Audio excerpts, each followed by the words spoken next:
Hello, this is Dr. Dennis Barnett, and this is the bonfire where errors and misconceptions go up in flames. Today, people are fighting about marriage equality, but few people understand the original definition of marriage and why it must be so.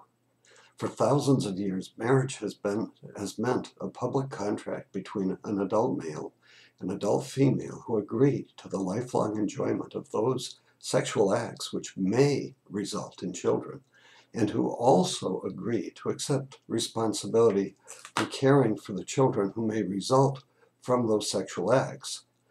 The new definition being sold today to the media is a twisted and shortened version, namely mutual love and sex between any two people, even of the same sex.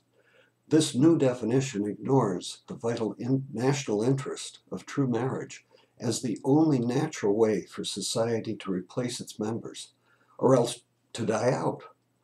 Only males and females can naturally reproduce, and every human being is the natural product of just such a sexual union.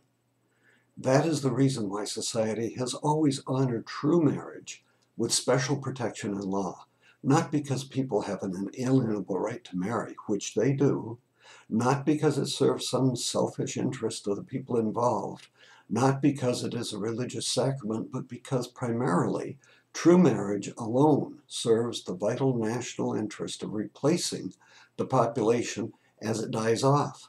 Moreover, since we are all responsible for the results of our actions, husbands and wives share the responsibility and hence the right to raise and educate their children to adulthood, the time when they too become self-sustaining members of society.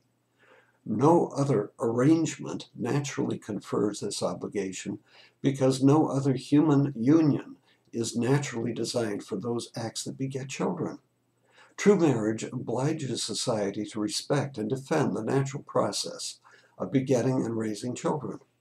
Although some couples may be sterile, their marriages are still valid, because marriage is an agreement to enjoy those sexual acts which may result in children, not a guarantee that children will result. As long as husband and wife can perform the act which normally can result in children, the contract is fulfilled. What is clear, though, is that only heterosexual couples can engage in such acts. Even the so-called new definition of marriage will quickly be seen as discriminatory, since it provides three men marrying each other, since it forbids three men marrying each other, people marrying animals, adults marrying children, fathers marrying daughters, and so forth. If this sounds absurd, did you know that bestiality was legal in Germany from 1969 until only recently when it was banned? But even then only because it was considered inhumane to the animals. And did you know that bestiality is today legal in at least 8 countries? And that in 2011, the United States Senate approved a bill legalizing bestiality in the armed forces?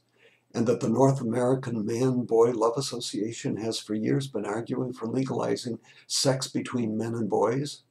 This is the can of worms regarding the redefinition of marriage that American society is being seduced into opening today, and which now lies before the United States Supreme Court. For the reasons I've just given you, it is vital for the nation that we retain the traditional and only rational legal definition of marriage as a union solely between one adult male and one adult female. Thank you.